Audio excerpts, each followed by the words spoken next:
మంచిర్యాల జిల్లాలోని ప్రధాన వార్తలను చూస్తే బెల్లంపల్లి పట్టణంలోని మున్సిపాలిటీ కార్యాలయాన్ని బీఆర్ఎస్ పార్టీ ఆధ్వర్యంలో ముట్టడించారు. ఈ కార్యక్రమంలో మాజీ ఎమ్మెల్యే దుర్గం చిన్నయ్య పాల్గొన్నారు. పోలీసులు మున్సిపాలిటీ కార్యాలయ గేటుకు తాళం వేసి అనుమతించకపోవడంతో గేటు ముందే బైఠాయించి మాజీ ఎమ్మెల్యే దుర్గం చిన్నయ్య ఆందోళన చేపట్టారు. బీఆర్ఎస్ హయాంలో పూర్తి చేసిన ఇంటిగ్రేటెడ్ మార్కెట్లో కాంగ్రెస్ నాయకులకు అనర్హులకు కేటాయించారని, వారిని తొలగించి అర్హులకు కేటాయించాలంటూ మాజీ ఎమ్మెల్యే దుర్గం చిన్నయ్య డిమాండ్ చేశారు. మంచిర్యాల జిల్లా మంత్రి వివేక్ ఇలాకాలో తాగునీటి కోసం మహిళలు తీవ్ర ఇబ్బందులు పడుతున్నారు. తమ తాగునీటి సమస్య పరిష్కరించాలంటూ చెన్నూరు మున్సిపాలిటీ కార్యాలయాన్ని పట్టణంలోని కౌటం వీధి కాలనీ మహిళలు ఖాళీ బిందెలతో ఆందోళన చేపట్టారు. గత కొద్ది రోజులుగా తాగునీరు లేక తాము తీవ్ర ఇబ్బందులు పడుతున్నామని, అధికారులకు ఎన్నిసార్లు చెప్పినా పట్టించుకోవడం లేదంటూ కాలనీ మహిళలు ఆవేదన వ్యక్తం చేశారు. ఇకనైనా అధికారులు తాగునీటి సమస్య పరిష్కరించాలంటూ మహిళలు డిమాండ్ చేశారు.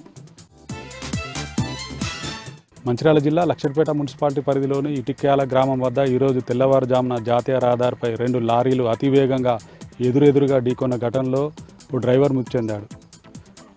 డ్రైవర్ మృతదేహం లారీ క్యాబిన్లో ఇరుక్కుపోవడంతో క్రేన్ సహాయంతో పోలీసులు మృతదేహాన్ని బయటికి వెలికి తీశారు. దీంతో జాతీయ రహదారిపై భారీగా ట్రాఫిక్ జామ్ ఏర్పడింది. దీంతో పోలీసులు ట్రాఫిక్ను క్లియర్ చేశారు.